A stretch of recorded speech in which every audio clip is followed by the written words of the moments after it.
Welcome to Glass Half Full with Leslie Krongold. She shares her stories, experiences, and knowledge of living and coping with a chronic health condition. Learn about tools and resources and hear inspirational interviews that help you to live a life filled with quality and dignity. With 2 decades of support group leadership, Leslie's ready to help you make lemonade out of life's lemons. Are you ready? Hello. This podcast episode is about loneliness. My interest in this topic was sparked a year ago when I heard a British woman, Sophie Andrews, speak at an event I attended. She had already done a TED Talk 2 years earlier. Her story is a captivating one, which I won't go into now. You can check out her 15-minute video online. But due to her early life experiences, she learned how a listening ear can change someone's life direction. She founded an organization called the Silver Line, which is a helpline for lonely and isolated seniors. In Sophie's talk, as well as in subsequent articles and books that have been written, we learn how loneliness is of epidemic proportion. Research studies have found that loneliness and social isolation is often correlated to high mortality rates and deterioration of both physical and mental health. In the United Kingdom, the concern about this public health issue has launched a new government position, the Minister of Loneliness. Seriously. In 2018, Tracy Crouch became the world's first person to assume this role. The former U.S. Surgeon General, Vivek Murthy, called loneliness a growing health epidemic. And this past April, his book, Together, Why Social Connection Holds the Key to Better Health, Higher Performance, and Greater Happiness, was published.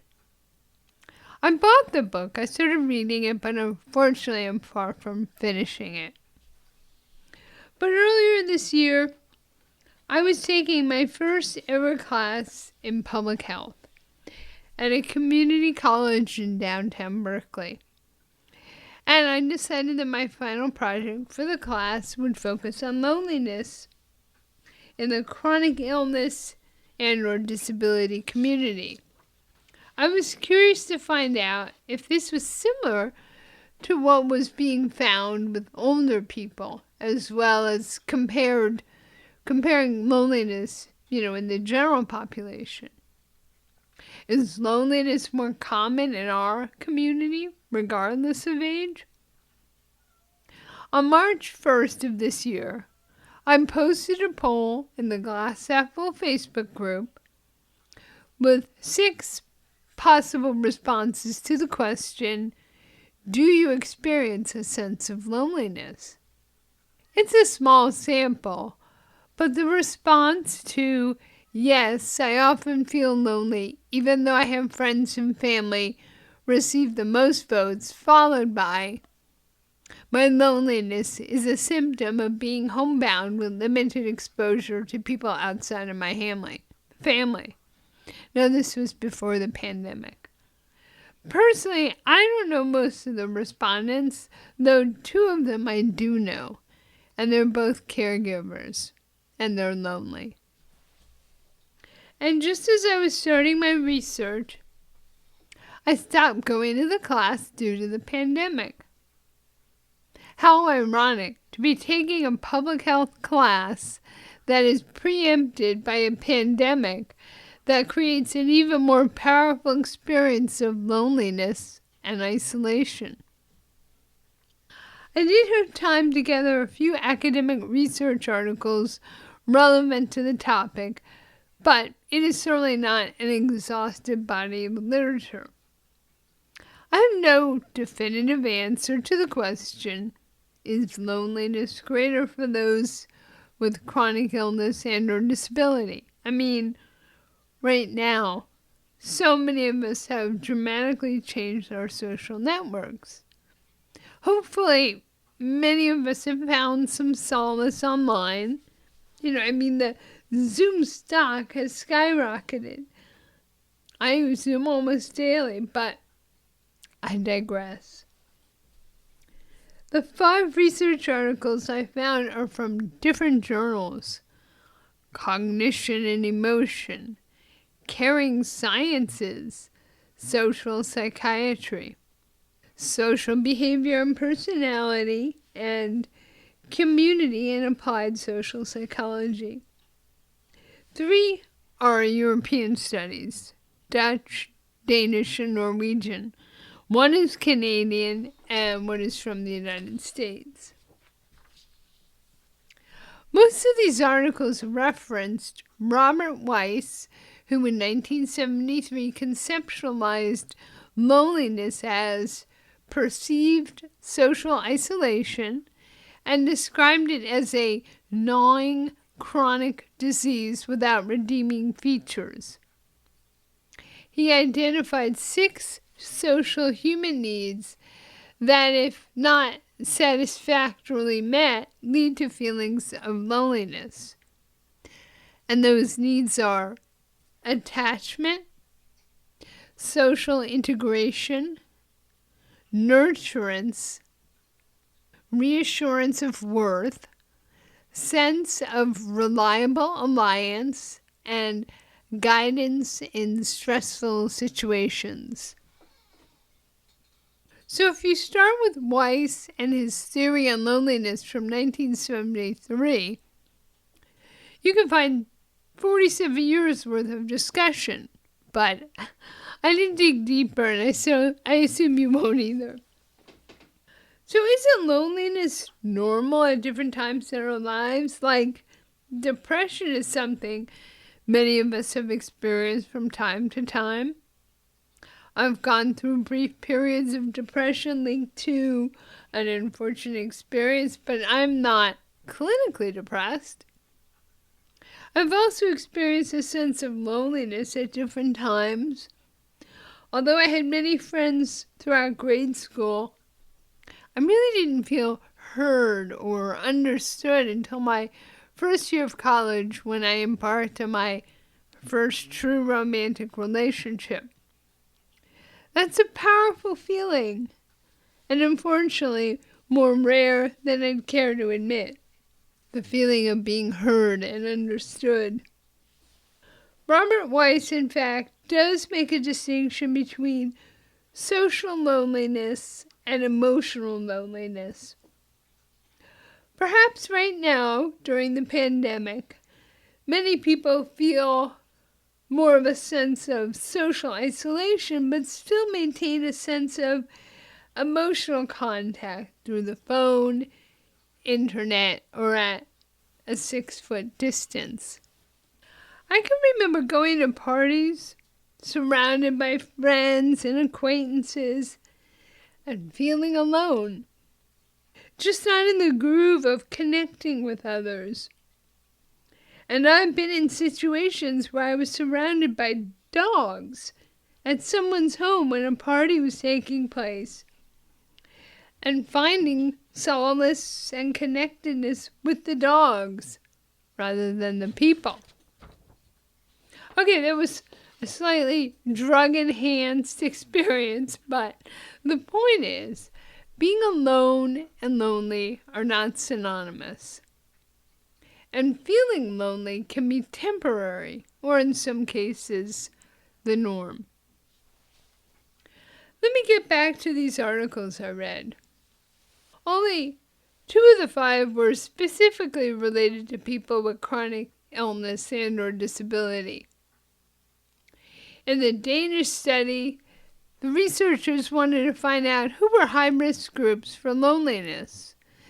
They used a self-reported survey with over 33,000 Danish citizens and found these factors were associated with a higher risk of severe loneliness. being a member of an ethnic minority group, receiving disability benefits or unemployment, living alone, having a prolonged mental disorder or psychiatric treatment. Severe loneliness was reported for just under 5% of those responding to the survey, and another 16% of the group were classified as moderately lonely. Another article teased out the distinction between solitude and loneliness, whereas solitude expresses the quote-unquote glory of being alone. This article also briefly examines social isolation among the non-human animal kingdom and cites studies where fruit flies' lifespan was shortened, obesity and type 2 diabetes developed in mice, the immune system of pigs was impacted, and other negative physical responses in a number of different animals, all due to social isolation. The Canadian study compared a group of 274 adults with physical disabilities, and those included MS, osteoporosis, Parkinson's disease, arthritis, and quote-unquote other. They don't say what the other was. They compared that group with a group of 319 healthy adults without any kind of chronic illness. Each participant from both groups responded to the loneliness questionnaire, and sure enough, there was a statistically significant difference for people with chronic illness. They had a greater experience of loneliness as compared to the general population. So, what's the antidote? What can we do about it? Before I skip to the brighter side of this theme, are you wondering how lonely you are? I mean, how do you compare the experience of loneliness? We all have different expectations from our varied social networks. And I'm not talking about the movie with Jesse Eisenberg portraying Mark Zuckerberg. A social network or support network or social circle essentially refers to humans in your orbit. A network of social interactions and personal relationships. This may include family, work colleagues, friends, or even the barista at the coffee shop you frequented every day before the pandemic. I tend to think of my social network as the people in all of my disparate little communities, my life partner, my neighbors whom I tend to see more frequently than most friends now, all of my Zoom buddies from dance and exercise classes, book club, support group, happy hour with my high school graduating class. I strongly believe that my ever-expanding panoply of small groups helps me combat loneliness, helps me be resilient. Sometimes I don't feel these connections as deeply intimate. I mean, how close can you be to many people? I'm not saying quantity wins out over quality, but over time I have adjusted my expectations. But let me get back to the antidote. I hope to shed light on all types of resources and inspirations for you to mitigate some of the loneliness you may experience. So, how lonely are you, right? That was the question I posed. Considered the gold standard, the UCLA Loneliness Scale is a 20-item scale designed to measure one's subjective feelings of loneliness as well as feelings of social isolation. I provided a link to this in the podcast notes at the Glass Half Full website. There's also a shorter, perhaps less robust quiz available at the website. And on this quiz, I scored 19, which puts me at average for feelings of loneliness. But how you score really isn't important. It's how you feel. Last week, I received a sample issue of O in the mail with my AARP magazine. O is Oprah Winfrey's magazine. I was flipping through the magazine and I saw an advertisement for a special O supplement called The Power of Connection, your guide to overcoming loneliness, building community, and finding joy in every day. Now, I'm not suggesting you go out and buy this. It's kind of pricey. I got it on Amazon. And I certainly don't profit from this announcement. No free cars for me. But it's pretty good. Far easier to digest than the research journal articles I read, and most of the short articles reflect solid research. And there's stuff in there, in the magazine, Antidotes for Loneliness, that I've talked about, like book clubs, exercise classes, support groups. Hell, maybe Oprah's been listening to the Glass Half Full podcast. So the antidote is connection. We are social animals. We need each other. Sure, there are introverts and extroverts, but whatever dosage you require, we still need each other. And pets are great. We've got 5 cats. I love them, but I still need to connect with other humans. To laugh, to converse, to listen to, and be listened to. Even to argue with. Sometime last year, I listened to a podcast interview with Vivek Murthy, the former U.S. Surgeon General I mentioned earlier. I believe he said, loneliness is a subjective discrepancy between our actual level of social connection and our desired level of connection. We're all different in terms of how much connectivity we require. He spoke of a few antidotes, but stressed one solution is serving other people. It shifts the focus away from you and reaffirms that you have value to offer. In October, I spoke at an online conference for the University of Utah's program for Inherited Neuromuscular Disorders. The title of my presentation was Making Connections. I spoke about my early experiences of forming social networks and what I've been able to cultivate during the pandemic. I invite you to check it out. Perhaps it will spark some ideas for you. One of my friends, David, has found unique ways to connect with others during this period. David lives alone.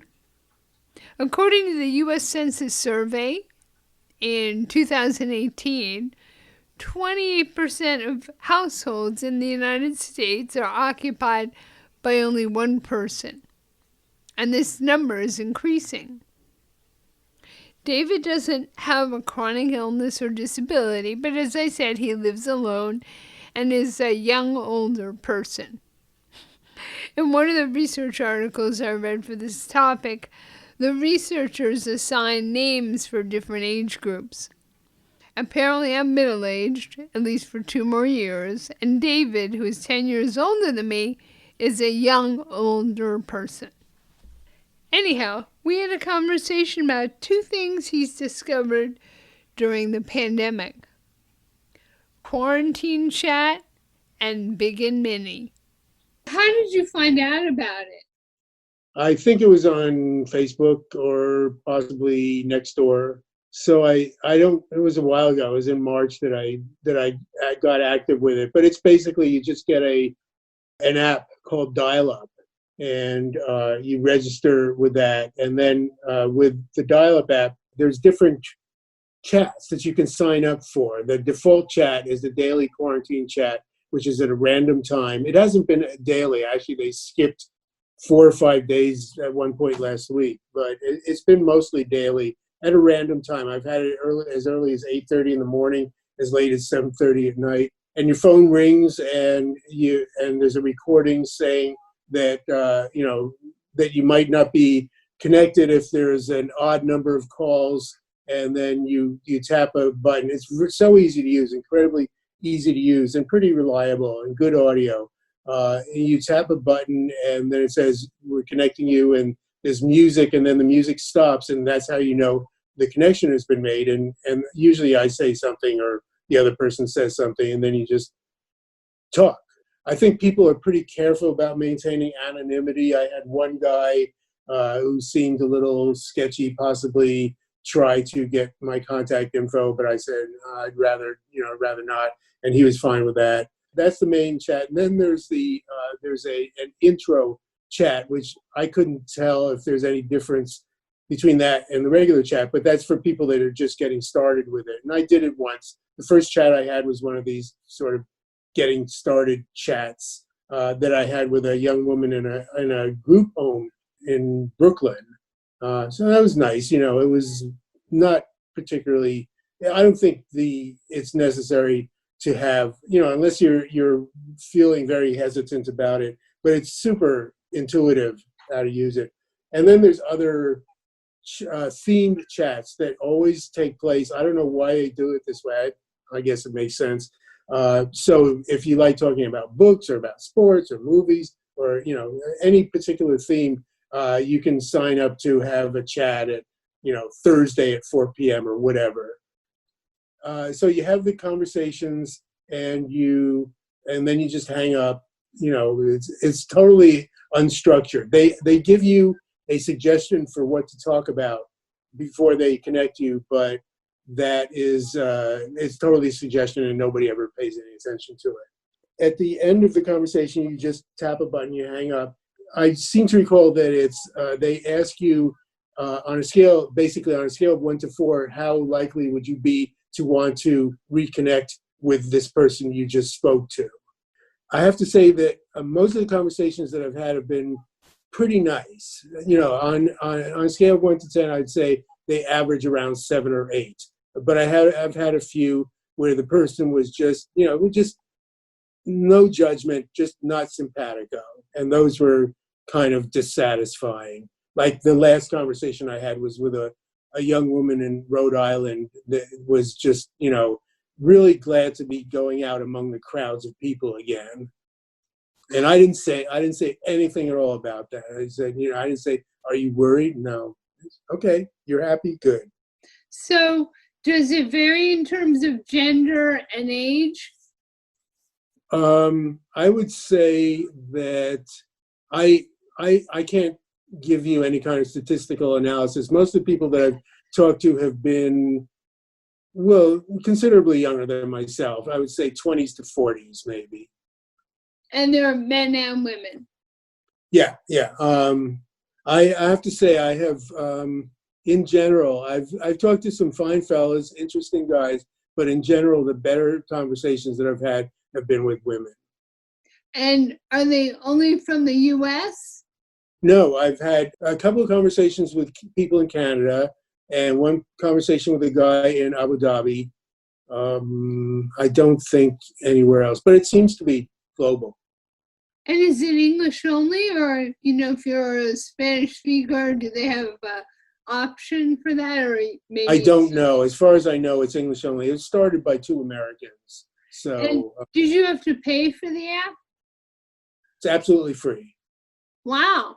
The other thing that I do, which is big and mini, that's where they're connecting. That's another sort of grassroots kind of effort that was started by, I think, a couple of 20-year-olds or something, college students or something like that, where they're connecting older people with younger people. So I speak on a weekly basis with a young 20-year-old young woman from Mumbai, and that's going very nicely. She's great. I really like talking to her. So smart. Are you seeing them, or is it just? Yeah, that's a video call. That's a video okay. call. Quarantine chat is voice only. Did you pursue these in an effort to combat loneliness? Sure. Does it help? Yeah. Okay. Yeah, it's nice. Anything I enjoy it. It's just,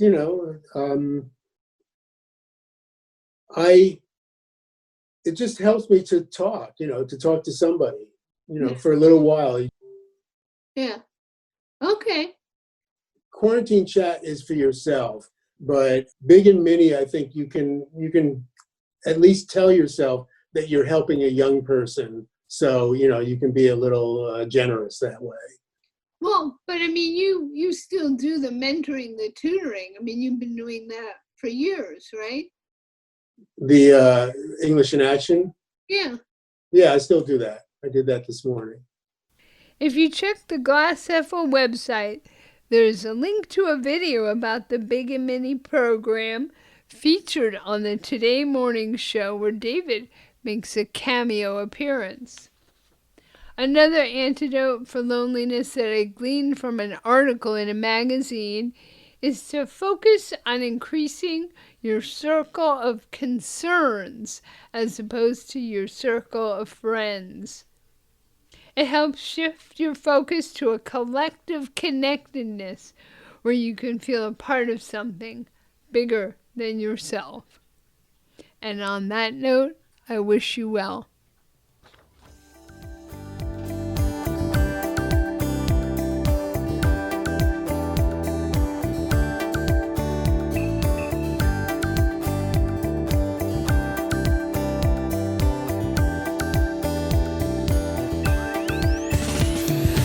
Thank you for listening to Glass Half Full.